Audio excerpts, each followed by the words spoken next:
जय जगन्नाथ सांग मैंने पुणी आपण मानक स्वागत करुच्ची मोर आउ गोटे मिनी ब्लॉग को। आज सकाळु सकाळु बापा आनिले ढेर सारा कंकड़ा घरे पहुँचु पहुँचु माँ जम्मा डेरी नहीं। माँ चलिए कंकड़ा को केलैबा पई। कंकड़ा केली सारिबा परे ताकू धोई माँ मते देले आउ मु ताकू मसला देई कड्डा किना भाजिकी रेडी करदेनी। कंकड़ा भजा सह आउ अन्य तरकारी देई आमे माने बसी गलो पखाळ खाइबा पई। पखाळ खाइ सारी टिके रेस्ट नै जिबा परे बापा जाइतिले हाटको आउ हाटरू नेइके आसिले गुपचुप। आउ पाखक गुपचुप आसी माने मन कौन आ मो पाखरे अच्छी से गुपचुप पाखरे अटकिकी रही। सतरे गुपचुप प्रति मोर भारी दुर्बलता।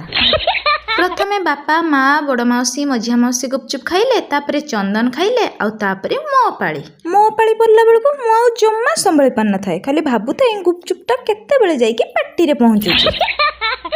से जहाँ भी हो एते अपेक्षा पर गुपचुप जाइक मो पाटी रे पहुंची। सतरे पूरा आत्मा शांति। गुपचुप खाई सारिबा परे डबल खट्टा पानी जदि न पिया गला ताले गुपचुप रो कोन मजा आसीबो। एठी आमे समस्त गुपचुप खाई चलथिलु।